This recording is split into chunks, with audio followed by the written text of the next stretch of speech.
नमस्कार दोस्तों, स्वागत है मेरे नए यूट्यूब चैनल पे। आज हम बात करने वाले हैं फिजिकल ईयर के बारे में। फिजिकल ईयर को हम कैसे यहाँ पर डिफ़ाइन करें और कैसे असाइन करें एसएपी फीको में। ठीक है। सो ये मेरी 4th क्लास है एसएपी फीको ट्रेनिंग की। ठीक है। और चलिए शुरू करते हैं। तो फिजिकल ईयर एक्चुअली होता क्या है मैं आपको बताता हूँ। फिजिकल ईयर एक अकाउंटिंग ईयर होता है। ठीक है। Accounting year specially for commerce students. तो ये अकाउंटिंग ईयर होता है। अकाउंटिंग ईयर का मतलब होता है जिसमें 12 पीरियड्स होते हैं, या पीरियड्स बोलो या मंथ बोलो, एक ही बात है। ठीक है। जिसमें कंपनी अपनी फाइनेंशियल स्टेटमेंट्स को रिप्रेजेंट करती है। गवर्नमेंट को हो या स्टेक होल्डर्स को हो या शेयर होल्डर को हो, सबको अपनी फाइनेंशियल स्टेटमेंट शो करती है जिसमें प्रॉफिट एंड लॉस कंपनी का दिया होता है। बैलेंस शीट की कंपनी कैसी कैसी कंडीशन में है, कितना कमा रही है, कितना खर्चा कर रही है, सबकी जानकारी उसमें होती है। तो वो दिखाना पड़ता है एक साल बाद। बट मैं आपको थोड़ा सा एडवांस नॉलेज दे देता हूँ कि एक साल में कम से कम एक साल में 4 क्वार्टर्स होते हैं। अप्रैल से जून, जुलाई से सितंबर, अप्रैल से जून, जुलाई से सितंबर, अक्टूबर से दिसंबर, जैन से मार्च। अब ये क्या है, देखिए, जो कंपनीज होती है वो क्वार्टरली अपना प्रॉफिट एंड मतलब फाइनेंशियल स्टेटमेंट शो करती है। ठीक है। क्वार्टरली मतलब 3-3 महीने का, 3-3 महीने में उसने कितना कमाया और कितना खर्चा करा, वो सब रिप्रेजेंट करेगी। अप्रैल, इसलिए अप्रैल से जून, जुलाई से सितंबर, अक्टूबर से दिसंबर और जनवरी से मार्च। फिर ये 4 क्वार्टर ख़त्म होने के बाद एक साल पूरा हो जाता है। फिर वो एक फाइनेंशियल स्टेटमेंट शो करेगी जिसमें सारी जानकारी होगी। तो टोटल जानकारी इनमें नहीं होती है, तो एक साल बाद ही प्रॉपर जानकारी आ पाती है कंपनी की। ठीक है। सो इंडिया जो यूज़ कर रहा है वो कर रहा है 1 अप्रैल से 31 मार्च। 1 अप्रैल 2022 से 31 मार्च 2023 के बीच में जितना भी कंपनी बिजनेस करेगी, वो उस चीज़ का जो भी फाइनेंशियल स्टेटमेंट होगी, अच्छा है बुरा है, वो शो करेगी एक साल बाद। लाइक 1 अप्रैल से लेकर मतलब 1-2 महीने का, 1-1.5 महीने का फर्क टाइम होता है। ठीक है। और ऐसे ही यूएस करती है 1 अप्रैल से 1 जनवरी से 31 दिसंबर 2022, मतलब सेम ईयर, वो कैलेंडर ईयर यूज़ करती है। हमारा जो है वो नॉन कैलेंडर ईयर है।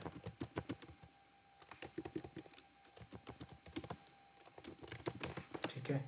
और इनका है, यूएस जो यूज़ करती है वो है कैलेंडर ईयर। ठीक है। लेस देन 12 मंथ्स वाला भी होता है। लेस देन 12 मंथ्स का मतलब ये होता है, इसको शॉर्ट बोल दो आप, शॉर्ट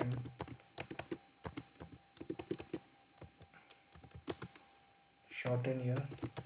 इट मीन्स कोई कंपनी अगर स्टार्टअप कर रही है,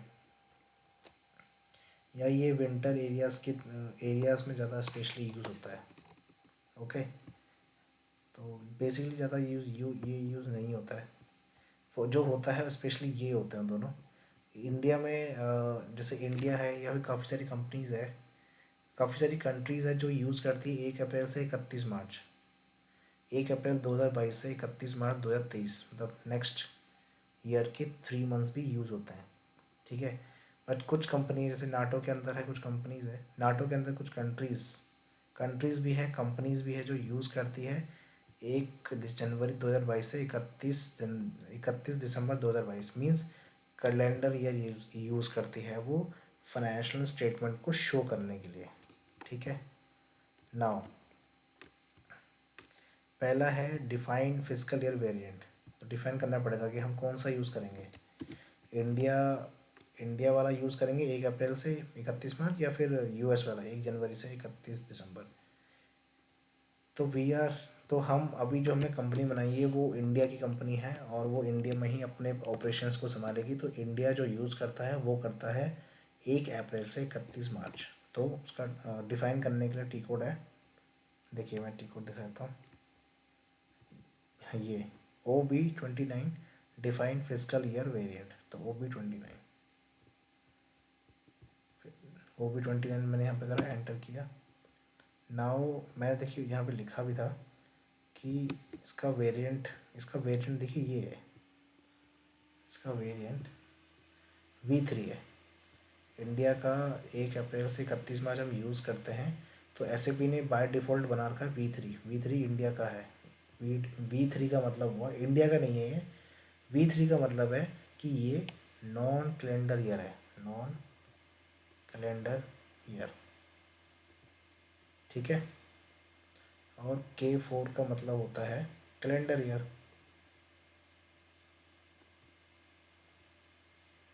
ठीक है। तो हम तो यूज़ करेंगे V3। चेक कर लेते हैं पहले V3 सही बना है नहीं बना है। बाय डिफ़ॉल्ट भी अगर सही बना है तो वो भी चेक करना पड़ेगा हमें। तो पोजीशन पे गए, वेरिएंट सेलेक्ट करा V3, चेक करते हैं। V3 पे क्लिक करा, देखिए यहाँ पे कैलेंडर ईयर को उसने क्लिक नहीं कर रखा, इसका मतलब कि नॉन कैलेंडर ईयर है।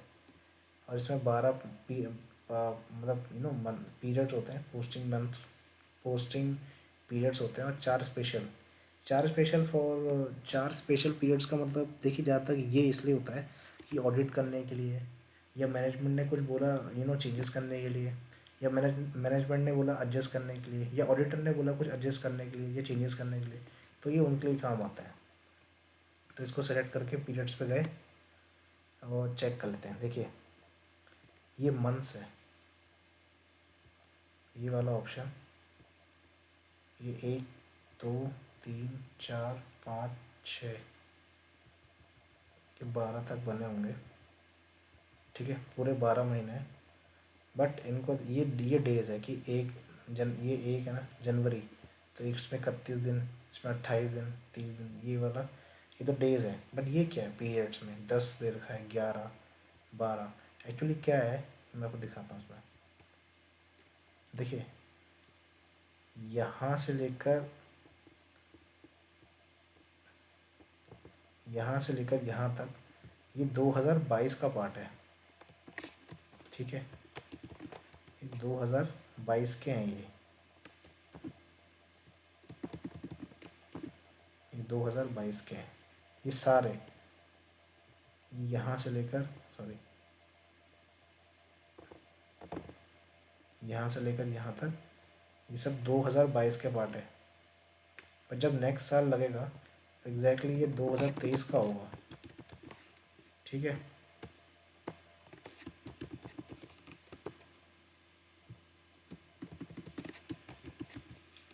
तो ये तीनों अगले साल के हैं, तो यही शो कर रहा है वो कि आपने अगले साल के 3 मंथ्स ले लिए, तो हम अगले साल के 3 मंथ डिडक्ट कर लेंगे, ठीक है।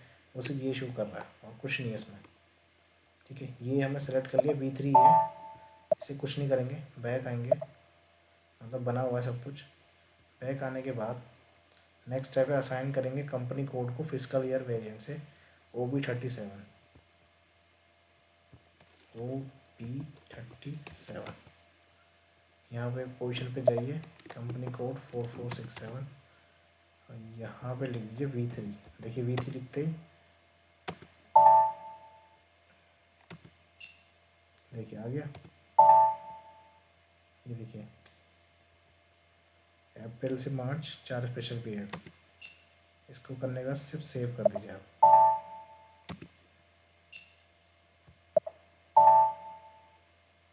ठीक है। तो फिजिकल ईयर ही बन गया है। तो मतलब हमारी जो कंपनी है, जो हमारी महिंद्रा एंड महिंद्रा है, महिंद्रा एंड महिंद्रा में हम यूज़ करेंगे V3 मतलब अप्रैल से मार्च का, क्या बोलते हैं, फिजिकल ईयर हम जो यूज़ कर रहे हैं वो हम यूज़ कर रहे हैं V3, जो होता है 1 अप्रैल से 31 मार्च अगले साल का, ठीक है। तो इस वीडियो में सिर्फ इतना ही। अगले वीडियो में बात करेंगे पोस्टिंग पीरियड वेरिएंट के बारे में, ठीक है। तो इस वीडियो में इतना ही, धन्यवाद।